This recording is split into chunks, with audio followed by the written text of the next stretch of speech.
You're the most famous patient on TikTok, I am. and I I'm the worst PA student because I messed up every single physical exam. I love opening up my Instagram and just seeing the back of my head, and I'm like, ah, there's another Yeah, one. I keep posting it, just gets views. It's so funny. So I'm glad we did all those videos. It's like only 15 minutes of effort Yeah, and literally like 2,000 followers. amazing. Yeah, amazing. And then sometimes you put in like 2 hours of work and you get like nothing. Nothing. So Seriously. social media is so difficult. I know.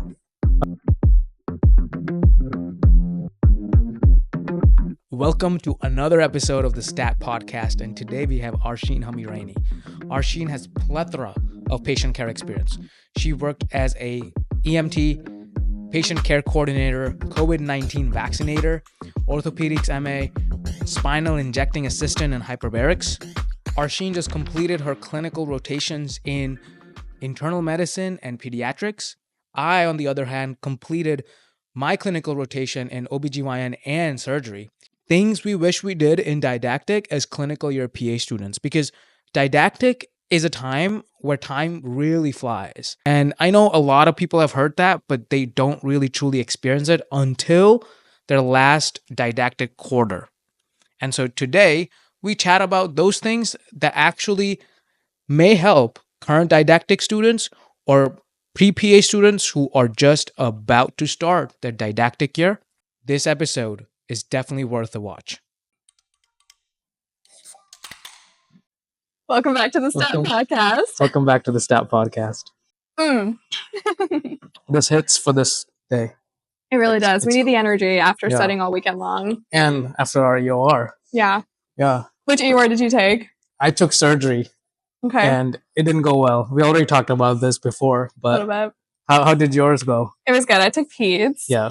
I loved my peds rotation. It was really good. Yeah. I think it's something about loving your rotation and loving the things you learn. Yeah. So like self-study. Yes. And I think that probably is a good mix of things that could get you your success. And your preceptor. And your preceptor too. My preceptor was very serious about me seeing as many cases as I could. Yeah. So she would look at the schedule at the beginning of the day, and since I was in peds, if there was like a circumcision or an RSV patient, she was calling that provider immediately and saying, can my student Arsheen come see the circumcision, or like come listen to this RSV lungs, and she would send me off. And it was really great of her. I really appreciate it. I think that's some great qualities of preceptors. Yeah. Just taking an initiative and knowing what we can handle as PA students. Yes. Yeah. But today's podcast topic is all about things we wish we did in didactic in clinicals. Yeah. And then we will also talk about some study shifts that we did from didactic to clinicals. Yep. So what are some of the things that you think that you wish you did in didactic? Yeah. That you always think about in these first 10 weeks of clinicals? So to start off, like our didactic, the way that it was set up was we would get all these PowerPoints, and then our exams were solely based off of those PowerPoints. Mm-hmm. It never deviated. Sometimes like our textbooks and physical diagnosis and things like that, but for the most part, everything stuck to the PowerPoints. Yeah. So when it came to preparing for exams, there wasn't really anything to do besides look at that, get the grade that I wanted, and sort of move on. Yeah. And I always made the effort to learn rather than memorize. And I'm really glad that I made the effort to do that from the very beginning, because I never wanted to regurgitate information and then never remember it again, which obviously that isn't the case for everything, but for as many things as I could. Yeah. I do wish, though, during didactic, I had made like 1-page fact sheets for high yield disease processes, because my very first rotation was internal medicine. So I'm in an inpatient place, and these patients are coming in with 20 to 30 different comorbidities. And when I tell you I was lost, I had no idea what was going on. I mean, my preceptor would look at me and ask me what hypertension was, and there was nothing in my brain because I was so overwhelmed. And I wish that in those moments, I just had that one thing on my iPad that I could look at and be like, yes, hypertension, how to diagnose it, presentations, when to screen, medications, and just have that. Yeah.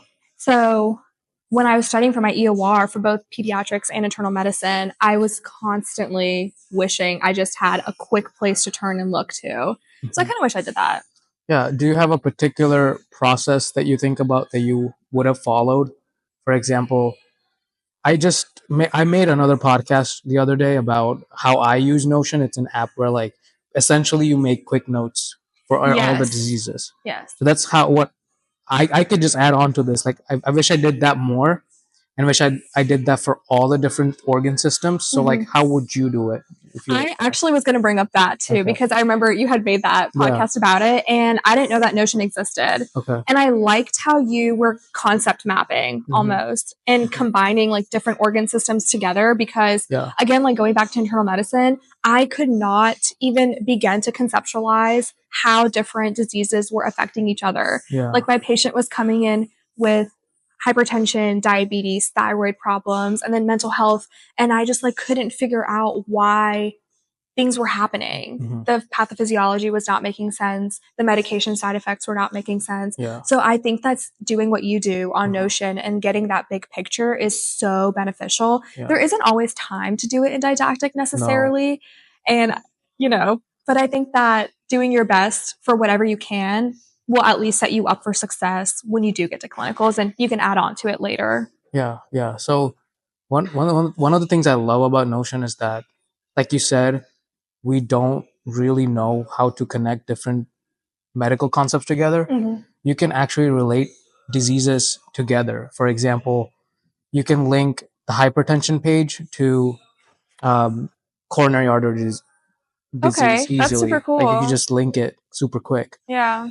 And with medication side effects too, like you can have a whole page of medications and then link different side effects to different conditions. Let's say for ACE and ARBs, you can link angioedema to the angioedema page, so that you never. That's really nice. So that's the one thing I love about Notion. Yeah.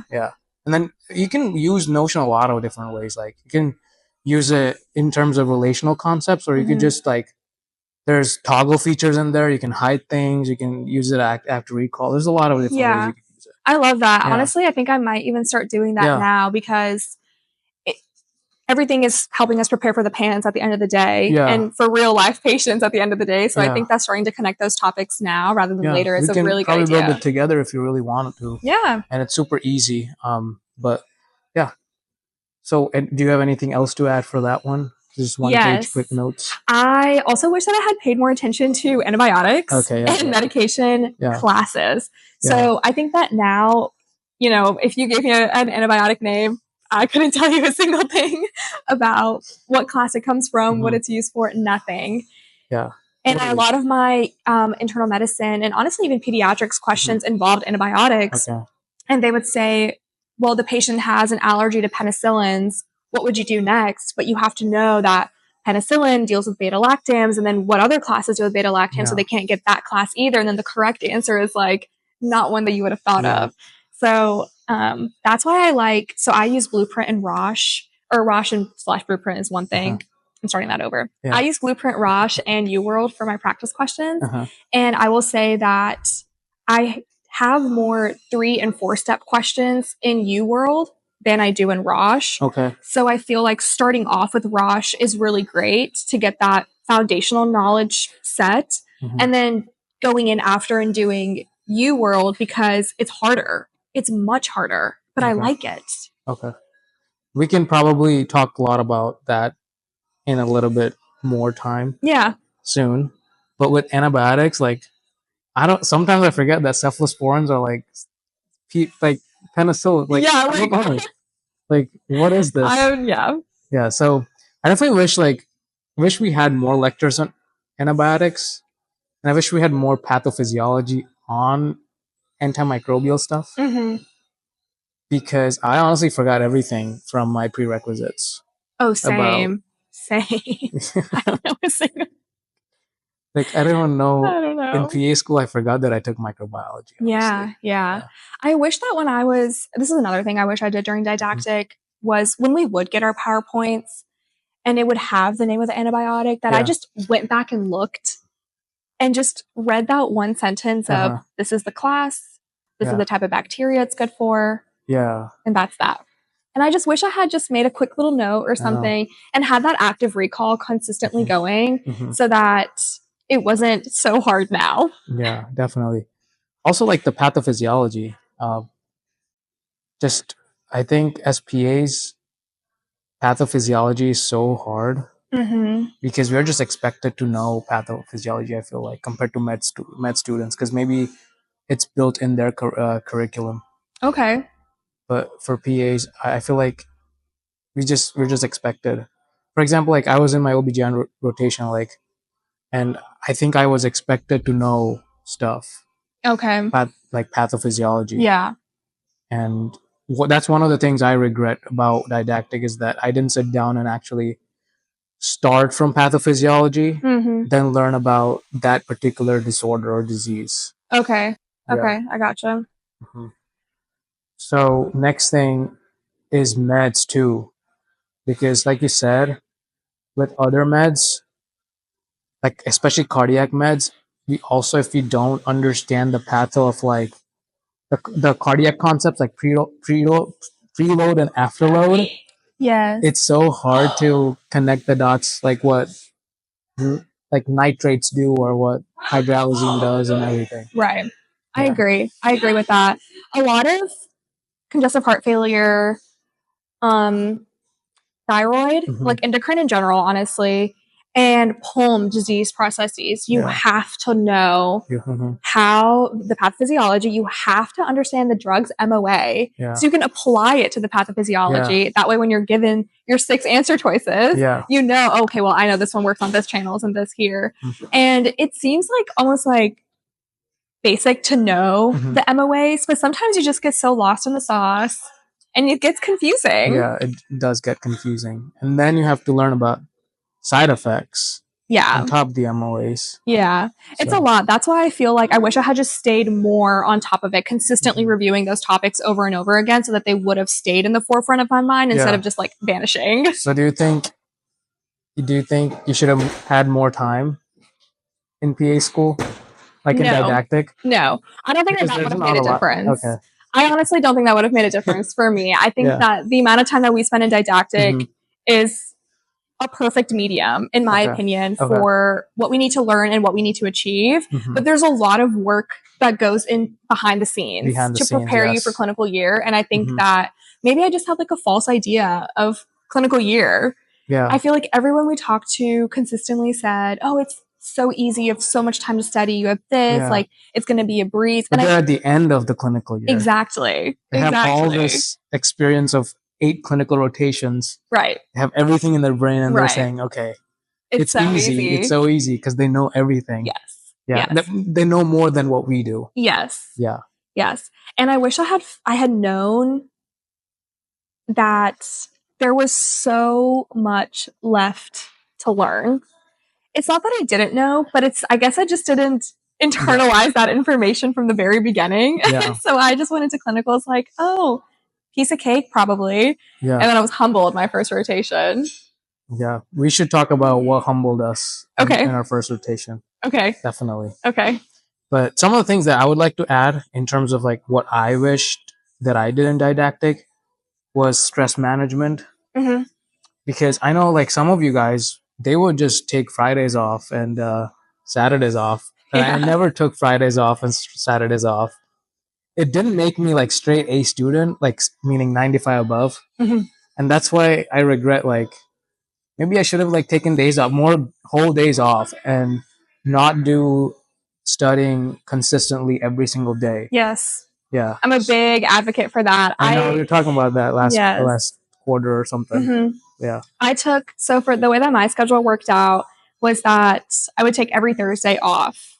And Thursdays ended up being our exam days. Yeah. So, and our next exam wasn't until Monday. So I knew I had all of Friday and all of Saturday. Okay. So Thursdays were my days off. Okay. No studying was done at all. I would just use it as my day to relax, to work out, and then that was it.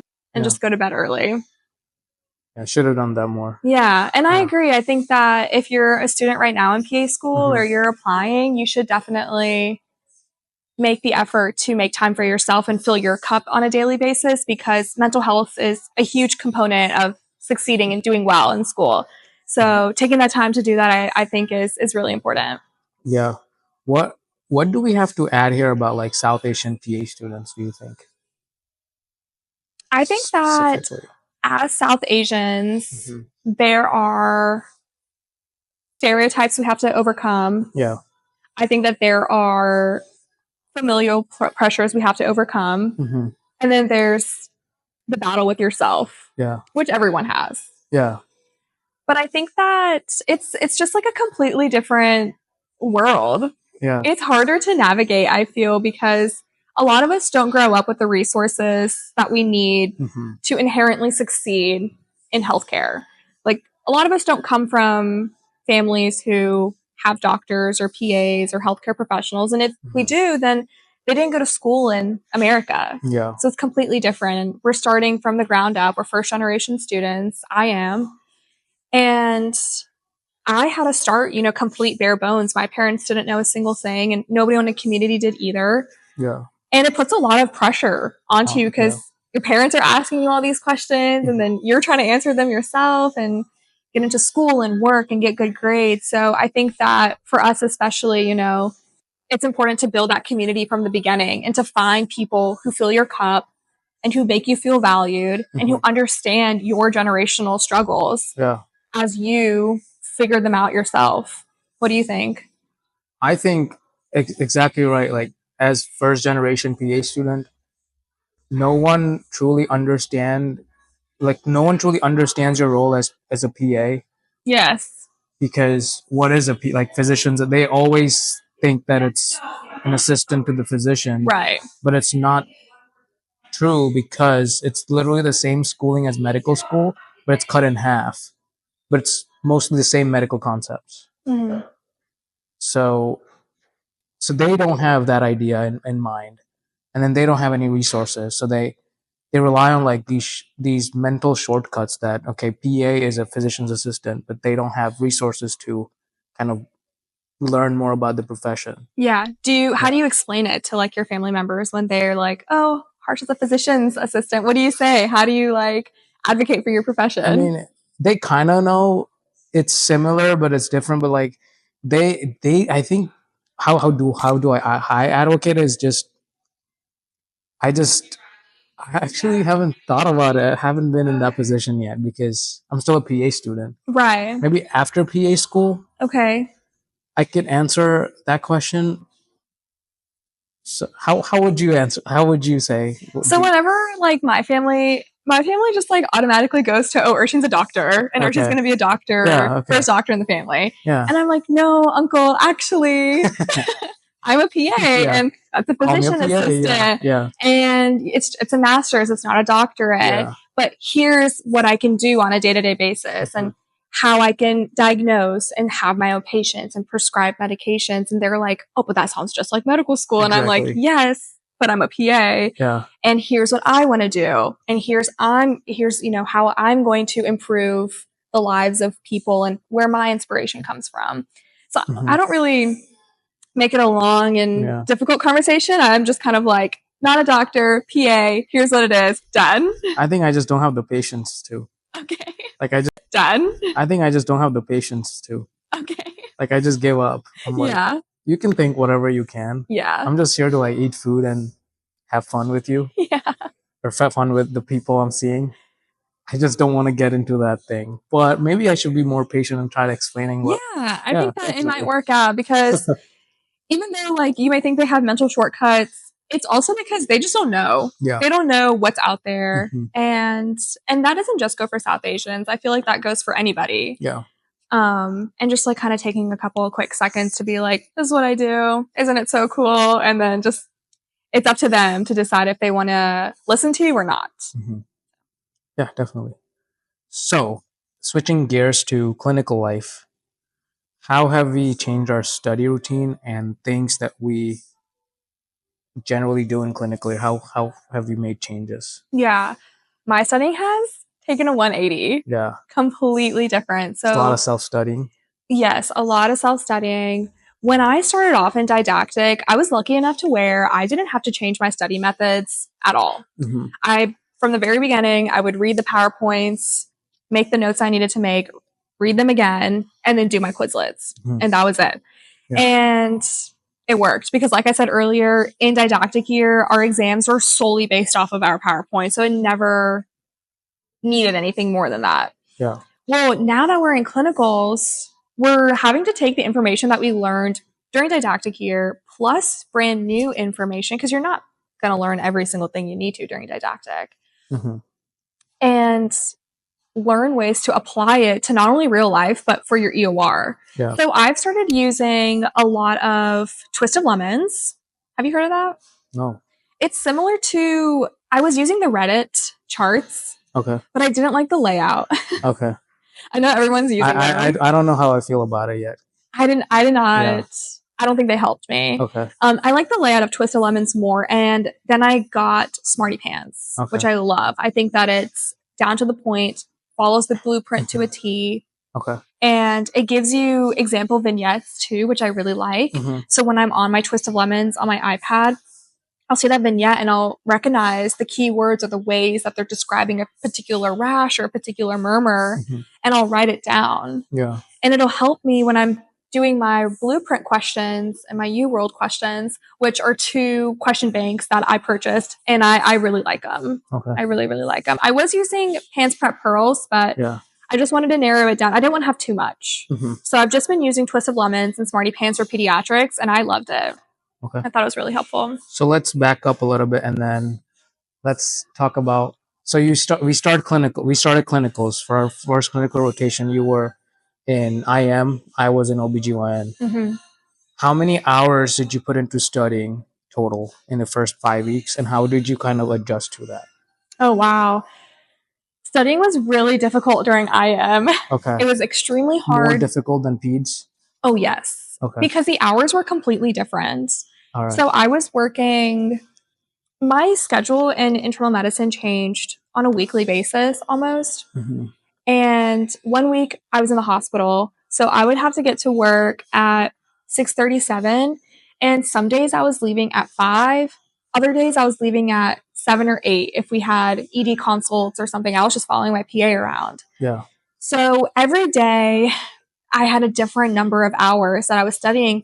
I didn't have time to study during the workday, though. I'll tell you that. Okay. Because I was all over the different floors doing my own consults and then rounding with my PA and her doctor, and then going to the dialysis clinic and back to the regular clinic. So it was like all over the place. So I didn't have time to study during the day.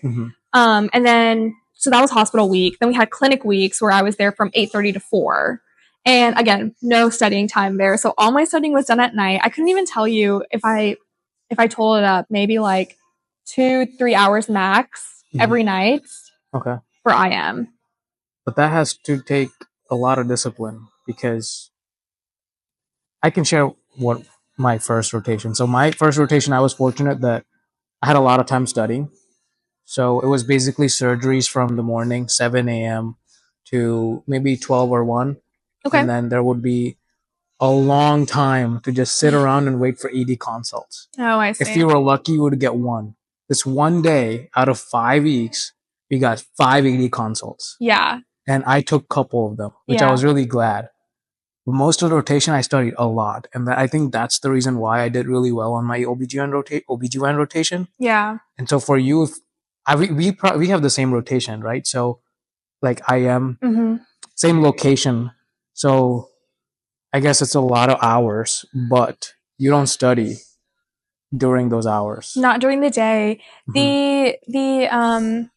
The IM clinic that I was at was all nephrology based. Okay. So I was only seeing kidneys and hypertension all day long. Okay. So that takes me back to my point of knowing those meds because I could not know them. Yeah. And patients would come in and they would ask me, why do you think that they're feeling this way? And I was like, man, I wish I knew because, and I look at them and I'm like, I don't know, you can tell me. Yeah.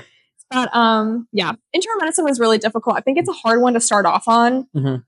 But it does take a lot of discipline. I agree because I was trying to juggle meal prepping and working out and studying all at once with such a short amount of time before I had to wake up and go to work again the next day. Yeah, so those first couple weeks were probably really hard. They were extremely hard. I would say the entire rotation was extremely hard. So how long did it take for you to adjust to the rotation in terms of meal prepping, working out, but most importantly, study routine? Yeah, I think that it took me a good 2.5 weeks, almost half the rotation. Okay. Before I was able to figure out a true plan. In the beginning, I was using too many resources to study. That's what I feel like I do. Maybe I have to cut it down, but and I think it messed me up because I was redoing all the PowerPoints from class. Okay. I was reading Pants Prep Pearls, and I was doing Blueprint and UWorld, but I was never conceptualizing anything. I was just reading it to read it because I was so scared I wasn't going to finish the blueprint. Yeah. I see what you're saying, because the first couple of weeks of every rotation, the first week, I'm like reading stuff and I'm like, what am I doing? Like, I should be actively recalling. Yes, exactly. Like, this is not going to help me. Yeah. And I could really see that in my surgery rotation. I could actually like point to things that I did during the last 5 weeks that I can say, okay, this is the reason why I got this EOR score. Like, now I think about it, I'm like, yeah, like I shouldn't have done this. Like what? What are they? But like, first of all, I didn't have a lot of time to study. Like my surgery schedule was like your IM schedule. Okay. So we would have basically my work day was 8 to 4 every single day, Monday to Friday. And then I would be dedicated to work out 4 or 5 times a week. Same. Like, that's the thing that I have been doing. So I didn't really cut that out. Maybe I should have a little bit, but then meal prepping, cooking, grocery shopping. Yeah. And then maybe like I would study like maybe 1.5 hour every day. Yeah. And this is including weekend. The weekends I like took my time. I'm like, I'm just going to enjoy this. Okay. I probably enjoyed too much. But I really didn't sit down and engage with different information. It wasn't until this last week I started to look at like active recall questions that I made myself based on the things I got wrong on Blueprint questions. Yes, that helps because I did the same thing and I made a Quizlet of my highly missed things. That's what what I was reviewing last night before the exam. Yeah. And I think that helped me too. Yeah, exactly. Yeah. So it wasn't until like last week, but I think just enjoying yourself too much sometimes in clinical rotations is just it's hard. It's hard because like we give like 150% during didactic. Yeah. And you just want to slow down a little bit. Yeah, you just want to slow down. Maybe you don't want to work after 5 p.m. because you say, I've been doing this. I've been like studying from 5 p.m. to 8 p.m. this whole year. Let me take it off. Yes. But honestly, you can't. You can't. You relax a little bit and then you're like, oh, this feels nice. Yeah. And then you can't stop. Yeah. So yeah, definitely. That's one of the downsides of clinicals. Yeah. During pediatrics, though, I had a way better schedule. Okay. I was working 9 to 4, 8 to 4, 9 to 4, depending on the day. And I was able to work out 4 to 5 times a week, meal prep. Okay. I had Fridays off, luckily. So I was going to Tallahassee every Friday and Saturday to take spin classes, and I would study all day in Tallahassee. And I think that just like, after my first one, I really understood what it took to succeed in the rotation. Okay. And my mental health was way better. My mindset was than the first one. Yeah.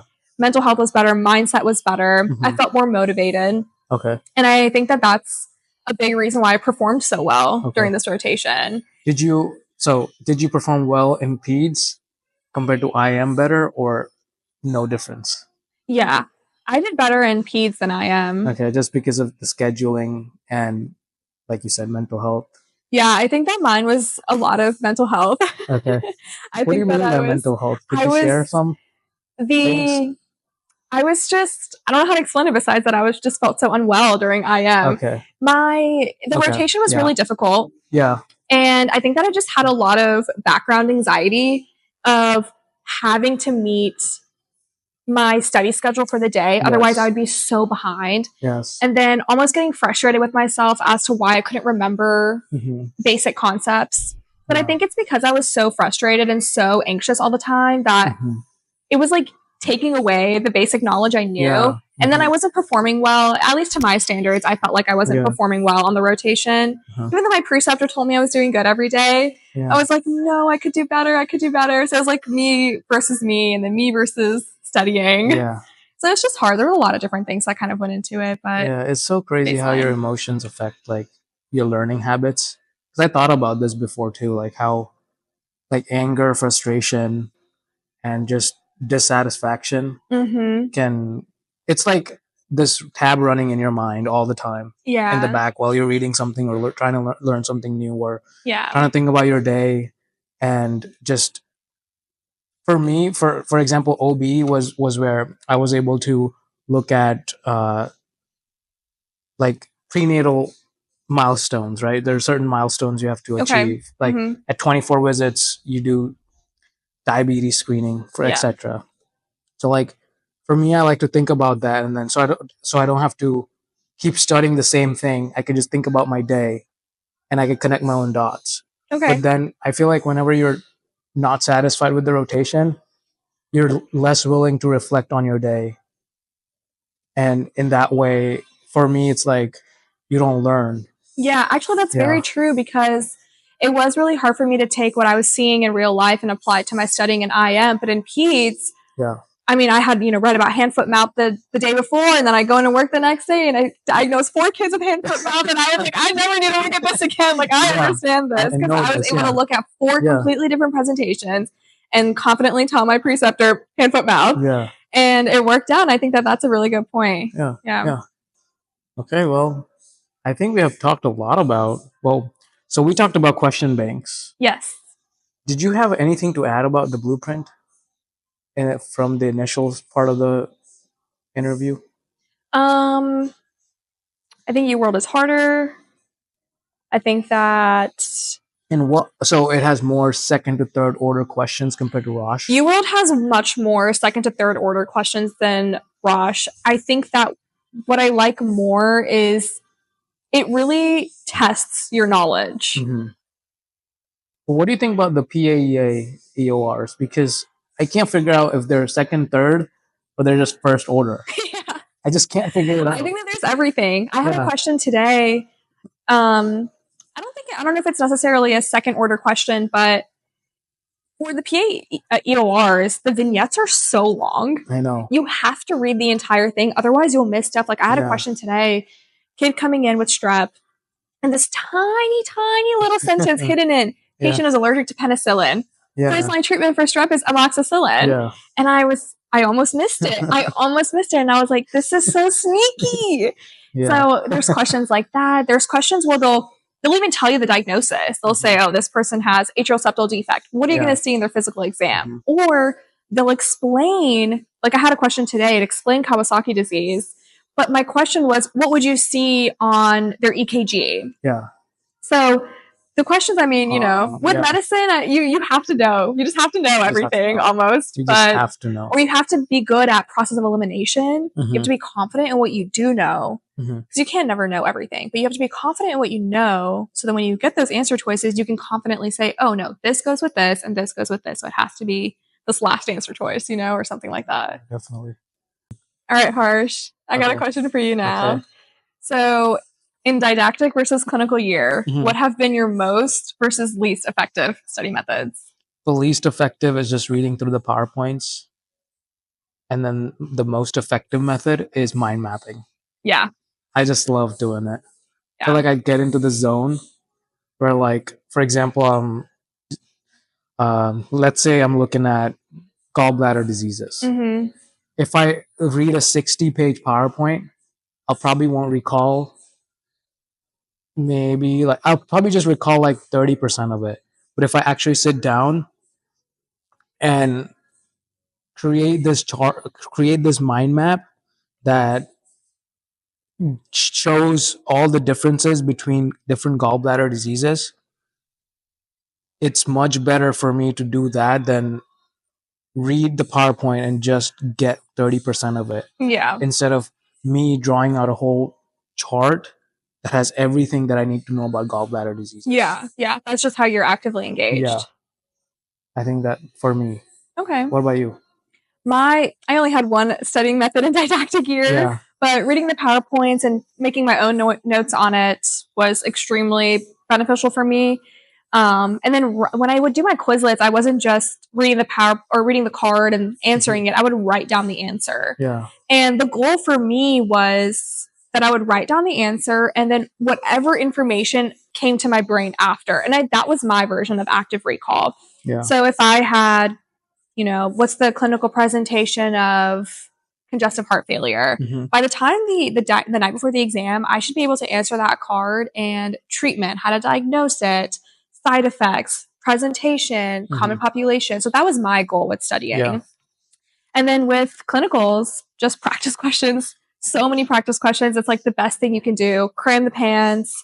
There's a lot of like different PA flashcard podcasts too that are extremely helpful, I would say. And just throwing it on a quick 15-minute drive, 30-minute drive, it helps. Okay. Yeah. I should probably do more of that. Yeah, I can actually see things that I didn't do this rotation compared to the last one. Yeah. And that's why I have a little bit slightly lower EOR score than, not slightly, probably dramatically lower EOR score than OBGYN. Okay. But, okay, so that was, okay. So now I'm going to give you some rapid fire questions to end this conversation. Okay. I didn't write them down, but I probably asked the same for everyone. Okay. So far, this podcast is pretty new. Okay. So my first question is, IM or PEDS? PEDS. Why? Better work-life balance. I understood the information. Okay. Okay, for one, I understood the information. I felt more prepared going into PEDS. Mm-hmm. And I had a great time at that clinic. The staff was amazing. And everyone was just so encouraging. Yeah. And I loved it. Yeah. And I love the little kids. Yeah. I know you like OBGYN too, so it'll be hard to beat OBGYN or PEDS. You'll have to ask me in a couple months. Ask you in a couple months, exactly. Okay, clinicals or didactic? Didactic. Why? Tough, I know. Why do you want to go back? I know. I liked the structure. Okay, yeah, the regimented stuff. Yep. I loved it. Yeah. I think that I thrived. I had my days of studying. I had my workout schedule. I had my friends. I had my breaks. Yeah, everything was controlled. Everything was... Well, controlled meaning like the variables were as controllable as possible. Yes. Okay. Yes. I think it's only the second rotation. Yeah. So maybe I think that it will continue to get better. Mm-hmm. As of right now, I really like didactic. Okay. All right. Best coffee shop to study, Foxy Loxy or Origin? Okay. Foxy Loxy. Why? They're open later. Open later, better food, better coffee. Really? Yeah. Oh, maybe I have to go to coffee. And live music sometimes. Who doesn't love that? Okay. I have only been to Origin. Well, I've been to Foxy Loxy once. Yeah, you love Origin. I just love it. It's just, I think it's like I could control my factors well there. Like I just know I'm going to sit here, I'm going to order this. Yeah. I'm going to get like 3 refills of my black coffee. I just know the things I'm going to do. Simple man. Yeah, simple.